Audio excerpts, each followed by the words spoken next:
when you slay your lace front wig that you made yourself. What lace?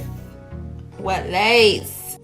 Hey there, lovers and friends. It's been a few years, and one of my most popular videos is what not to do when you're making a lace frontal, because I have a ton of fails, a lot of things that I tried and it didn't work out for me. But I'm proud to say this time it worked for me. Do y'all see my bitches? Yes, you've seen them, because I slayed the other night and it was kind of like on accident. But I want to tell you all about my wig making process, what lessons I learned, what to do, what not to do, and what I'm going to change so that you can get down with this wig thing. Because if I can do it, you can do it, because all I did was just try. So I want to tell you all about it, so stay tuned.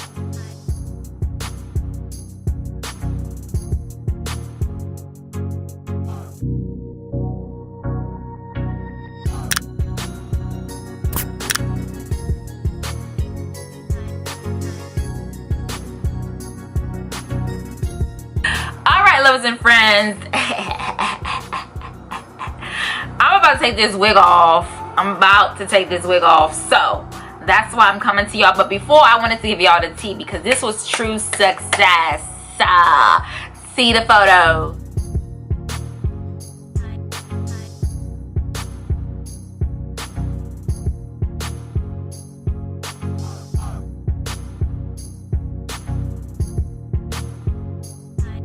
Yes, so there's a few things I did when I was making this wig that I want to drop out there for my beginner friendly folks, or folks who are trying to experiment and try. Like I'm just like you, trying to figure out how to do these things, and that's what we do on this channel, is try things. So again, it's been years, 3 years exact, that I tried. I've made other wigs since then, but like this is my most successful project to date. And so I have a few things I want to share with you. Okay, number one thing is bundles, ladies and gentlemen. Bundles. If you're making a wig, you're gonna put the investment into sewing it onto the dome cap, making sure it fits, gluing it down. I think the part that you want to invest in are bundles. You know why? Because this kinky hair that I have is the same kinky straight hair that was from my video 3 years ago, and before that I probably had it for 4 or 5 years. So this hair I've had is going on maybe 7 to 8 years of me having it, and I've used it for different wigs, sewing, things of that nature, and it's still rocking with me. That's incredible. I've even colored it, because honestly this hair, the kinky straight hair, came in a number 4. I don't want to say a number 4, but like a dark brown that I was rocking like a couple years ago, and I colored it, and I used the watercolor method this time, but I thought that was pretty cool as well. That's good.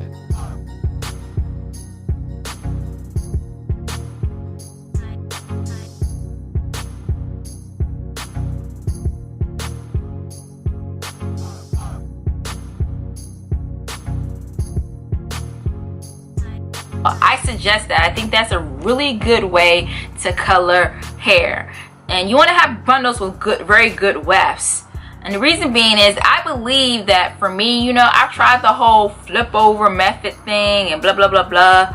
But if you have good bundles with good wefts, you should be able to cut the wefts and not get any shedding, because these wefts have been cut that I've applied to this wig. So cut it. I think you have more control, you know, more flatness, things of that nature. Plus it gives you the flexibility. If you need to add or take out any bundles, you can just simply have a strip of hair and do that, versus the whole flip over method. I feel like it kind of overcomplicates things. That's just me, my opinion.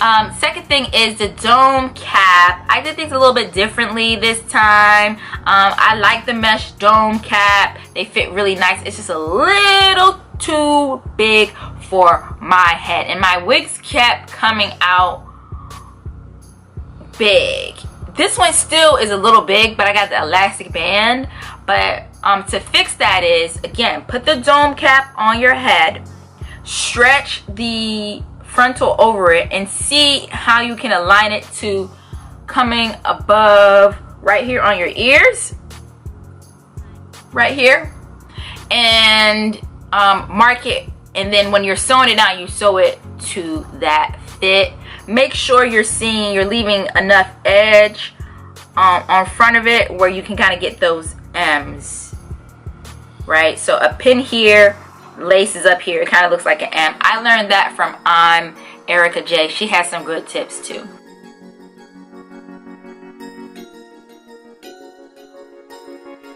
Around fit. I also learned that bleaching the knots, to use, I think I use like a plastic, I spread it on with like a plastic knife.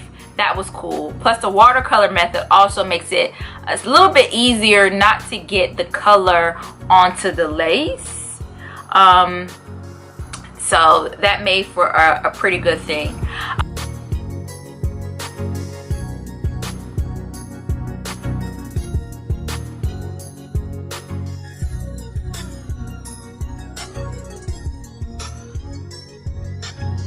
I got this hair from Amazon, the frontal I mean, from Amazon, and I'm gonna drop the link below.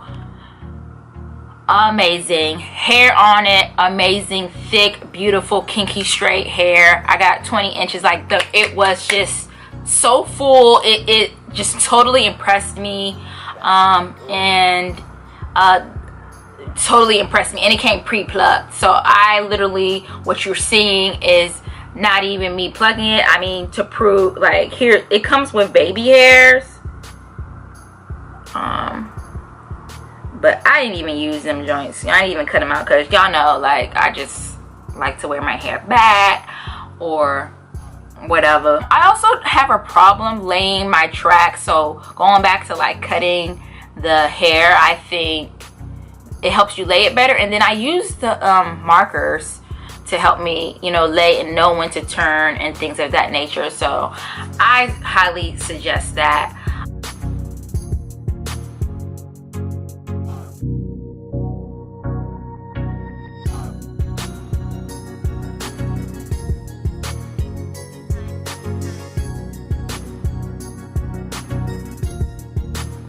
When it came to putting the wig on, I use bow hold. And my lesson there is a little goes a long way. A little goes a long way for you to have an amazing, amazing hold. I know now that, like, in the past, I might have been like overdoing it with the glue. I only put 2 thin layers. I'm like, I have Ghost Bond too. I can do a comparison video over the 2. In fact, I will. I'll do a comparison video of the 2. But what I noticed with bow hold, it dried very fast. It became clear very quickly, and I only used 2 layers. And I've now going on having this wig for 4 or 5 days. Yeah, 4 or 5 days, and I was like expecting like to take this off within 2 days. I didn't even think so. It can still go even longer, but I'm getting a little restless. It's a new week. So I'm gonna do new hair. But that was a lesson. And then also it was the first time that I cut the lace while it was on my head. So I used section by section. That is critical. So section by section, as I was applying the bow hold and pressing down the lace, I left it there. Then I cut it back. But then this razor, I'm kind of mad that I was kind of like, oh no, I don't need one. I got one because like I needed like free shipping for one of my wig orders, y'all. So this was like maybe $1 or something. And this changed the game. This lets you get closer to cutting your lace, more precision. I just felt like I had more control. I really liked it a lot. Cutting it with the razor, I suggest this as well. Steady hand and just section by section, you know, removing the lace. and cutting it above around your ear. Perhaps these things people already know, but these are things that I'm calling out that I think made this experience tremendously better, tremendously easier. I'm so impressed with this wig, the hairline. Like I said, it came pre-plucked, so I really didn't have to do anything other than to, you know, cut it. And I'm glad it came pre-plucked, because here's what I'm noticing with lace frontals, is that they do end up receding. It's just a matter of time. A matter of time. So that's what I'm saying. You invest in the bundles. The bundles will last a long time because you're going to trade out your lace frontal. I really do hope when that time comes that I can find a frontal as quality as this frontal that I got. I mean, the hair is amazing. It's blending very well, colored very well, and all of that. So that is my video, y'all. I'm gonna link to my video when I first tried to make a kinky straight wig, because that's the go-to everyday texture, right? And then now, and then you guys can kind of see the progress. And if you've been rocking with me since then,